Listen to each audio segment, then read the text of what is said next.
ہمارے آقا و مولا تشریف لے گئے۔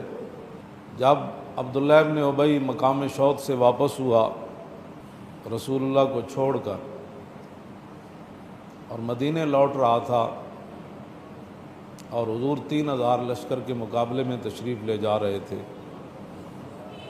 جب وہ باز نہ آیا اپنی حرکت سے تو پھر صحابہ میں سے کچھ حضرات نے کہا کہ پہلے ان 300 کو قتل کیا جائے،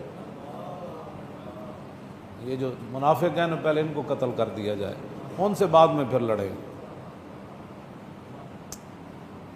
اور بعض صحابہ نے کہا کہ نہیں، اب دشمن سر پر کھڑا ہے تو یہ مناسب نہیں ہے اب ان کو قتل کرنا۔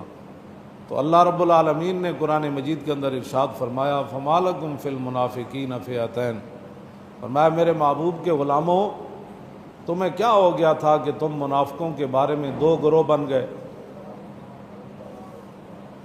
منافقوں کے بارے میں تم دو گروہ کیوں بنے؟ شرف ملت میرے استاذ گرامی حضرت علامہ عبدالحکیم شرف قادری نور اللہ مرکزہ، میں ان کے ساتھ پیر مکی کی طرف جا رہا تھا، داتا صاحب کے سامنے سے ہم پیدل جا رہے تھے تو میرے کاندھے پر ہاتھ رکھ کے فرمانے لگے کہ مولانا بتائیں کہ اس آیت کا کیا مطلب ہے فَمَا لَكُمْ فِي الْمُنَافِقِينَ۔ تو ان کا فیض ہی تھا، انہوں نے میرے کاندھے پر ہاتھ رکھا ہوا تھا اور ہم پیدل چل رہے تھے، تو ان کے ہاتھ کا ہی فیض تھا، میرے اندر تو کوئی بات نہیں تھی۔ میں نے کہا جی اس آیت کا مفہوم یہ بنتا ہے کہ اللہ تعالیٰ خود چاہ رہا تھا کہ پہلے ان 300 کو قتل کر دیا جائے، تو مجھے تھپکی دے کر فرمانے لگے یہی بات ہے جو تو نے بیان کی، یعنی اس دن اللہ تعالیٰ بھی یہ چاہ رہا تھا کہ پہلے ان کا فیصلہ کر دیا جائے۔ جو اسلام کے اندر رہ کر اسلام کو نقصان پہنچانا چاہیں، کلمہ پڑھ کر حضور کو چھوڑ کر واپس جا رہے ہوں، تو اللہ نے فرمایا ان کے بارے میں تم دو گروہ کیوں ہوئے؟ قرآن نازل کر دیا۔ تو اس واسطے جب کلمہ جو پڑھ لیا، جو مان جو لیا، تو پھر دوسری رائے ہے ہی نہیں، پھر اپنی بات ہے ہی نہیں، پھر انہیں جانا پھر انہیں مانا، جانا بھی صحیح پھر مانا بھی صحیح، صرف جانا نہیں، میں نہیں جانتا کہ میں اسلام کو بڑا جانتا ہوں، میں نے کہا جاننے کے بعد پھر ماننا بھی ضروری ہے، انہیں جانا، انہیں جانا بھی صحیح تو پھر انہیں مانا بھی صحیح۔ تہ بند باندھا ہوا تو گھوڑا پکڑ کر چل پڑے، کفن بھی نہ ملا تو پھر بھی کوئی گلہ تو ان کے اولاد نے نہیں کیا، مصعب بن عمیر کے بچوں نے بیٹھ کر حضور کی بارگاہ میں تو نہیں گئے کہ حضور ہمارا باپ اسلام لانے سے پہلے 400 درہم کا سوٹ پہنا کرتا تھا، لیکن جب آپ کی غلامی میں آیا تو جاتے ہوئے اسے کفن بھی نہ ملا۔ جب انہیں جانا اور انہیں مان لیا تو بات تو ختم ہو گئی، کفن ملے یا نہ ملے، ایک ٹکڑے ہو یا 70 ٹکڑے ہو جائیں، یہ ناک 7 کان رہے یا کافر انہیں کاٹ کر گلے کا ہار بنا لے۔ عبداللہ بن جاش کے ناک کان کاٹ کر انہوں نے اپنے مونج کی رسی میں پرو کر گلے میں ڈال لیے تھے، ہاں جی وہ ناک ساتھ رہے یا کاٹ دیا جائے، جگر کلیجہ اندر رہے یا امیر حمزہ کی طرح باہر نکال دیا جائے۔ پھر جب جان مان جو لیا، جان جو لیا، تو پھر اس میں کیا ہے کہ ایک ٹکڑا ہوتا ہے یا انس بن نضر کی طرح سارا جسم قیمہ بن جاتا ہے۔ ہاں اس کے اندر تو پھر رائے نہیں اپنی رہتی۔ اور میں نے جو آیتیں پڑھی ہیں، اللہ نے فرمایا کہ ہم نے اس دن جو بات کی تھی، ہم یہ چاہتے تھے کہ ایمان والے جو ہے وہ ان کو نکھار کر سامنے لایا جائے، وَيَتَّخِذَ مِنْكُمْ شُهَدَاءَ، اور اللہ تعالیٰ تم میں سے بعض کو شہادت کا مرتبہ دینا چاہتا تھا۔ اللہ خود کہتا ہے میں تمہیں شہادت دینا چاہتا ہوں، کہتے ہیں نہیں ہم نے کافروں سے نہیں لڑنا، ہم تو بڑے امن والے۔ اللہ چاہتا ہے مسلمان بالکل نکھر کر سامنے آ جائیں، اور اللہ کافروں کی جڑ کاٹنا چاہتا تھا اس کو۔ ہم حسبتم ان تدخلوا الجنۃ ولما یعلم اللہ الذین جاہدوا منکم ویعلم الصابرین، فرمایا تم اس گمان میں رہتے ہو کہ تم جنت میں چلے جاؤ گے، تم اس گمان میں رہتے ہو کہ تم جنت میں چلے جاؤ گے، ولما یعلم اللہ الذین جاہدوا منکم، ابھی تو اللہ نے تم میں سے غازیوں کا امتحان ہی نہیں لیا، ابھی تو اللہ نے صبر والوں کی آزمائش ہی نہیں کی، تو تم ایسے سمجھتے ہو کہ تم جنت میں چلے جاؤ گے۔ یہ تو اللہ کا قرآن ہے۔ فرمایا کہ آگے اللہ تعالیٰ نے فرمایا یا وَلَقَدْ كُنْتُمْ تَمَنَّوْنَ الْمَوْتَ مِنْ قَبْلِ أَنْ تَلْقَوْا، میرے حبیب دے غلاموں تسی تے جڑے بدر جو پیچھے رہ گئے سی، تسی کہندے سی جی ہن موقع بنیا تو پھر رب بھی ویکھے گا، پہلے تو موت کی تمنا کیا کرتے تھے اس کی ملاقات کرنے سے پہلے، موت کی ملاقات کرنے میں، ہن اب اپنی آنکھوں کے سامنے دیکھو موت کیسے آ رہی۔ تو یہ سارا قرآن ہے، اس لیے بہتر ہے کہ ان شعروں کو سکھا دیں رمیاؤ۔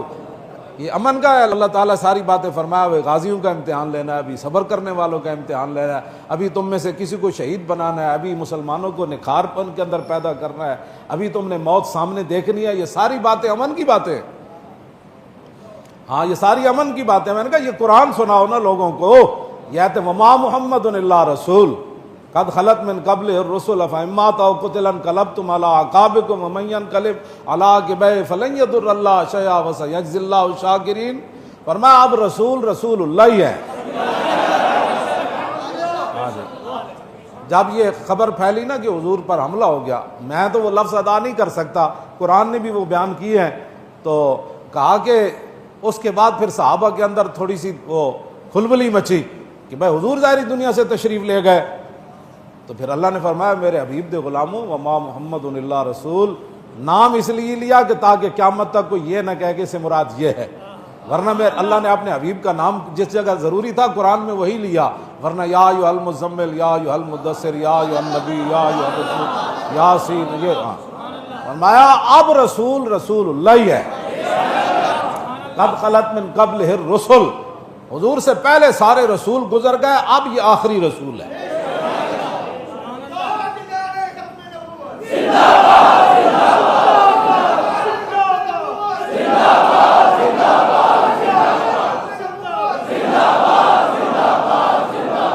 دس وما محمد الا رسول قد خلت من قبلہ الرسل، بس یہ ختم نبوت کی اتنی بڑی دلیل ہے۔ ہاں جی فرمایا بس رسول اب رسول اللہ ہی ہیں، بس پہلے جو گزر چکے، اب جب حضور ظاہری دنیا سے تشریف لے گئے تو پھر تم نے کدھر جانا ہے حضور کو چھوڑ کر؟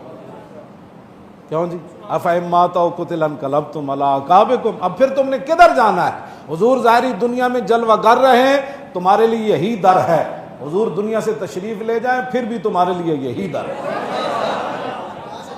یہ قرآن کی نص ہے، بس یہی در ہے، بخدا خدا کا یہی ہے در، نہیں اور کوئی مفر مکر، جو وہاں سے ہو یہیں آ کے ہو، جو یہاں نہیں تو وہاں نہیں۔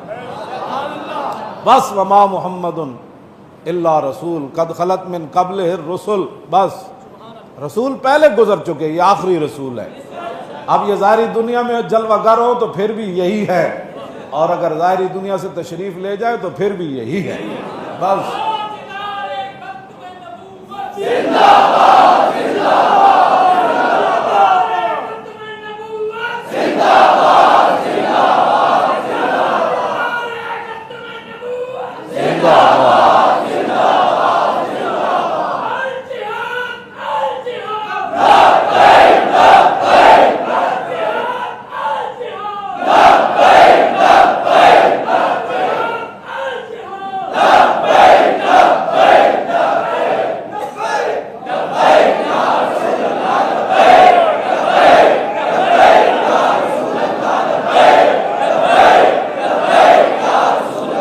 کلندر لاہوری کہتا ہے مسلمان اپنے دل سے پوچھ، ملا سے نہ پوچھ۔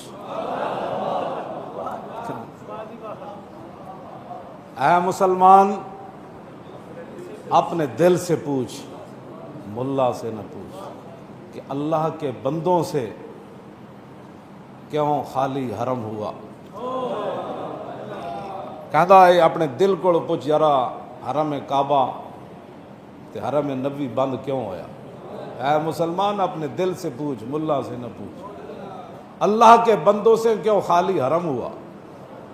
اب حج کے بارے میں بھی یہی کہہ رہے ہیں، یہی کہہ رہے ہیں۔ اقبال کہتا ہے اپنے دل کو پوچھ، ہاں سائنس کو نہ پوچھ، کیوں جی تے سائنس دانا کو نہ پوچھ، اپنے دل کو پوچھ۔ اگر تیرے اندر دل موجود ہے تو پھر پوچھ بھائی اے کی بنیا کرونا دے نام تے پھر اسلام نال کی ہو رہا۔ اپنے دل کو پوچھ، ملا سے نہ پوچھ۔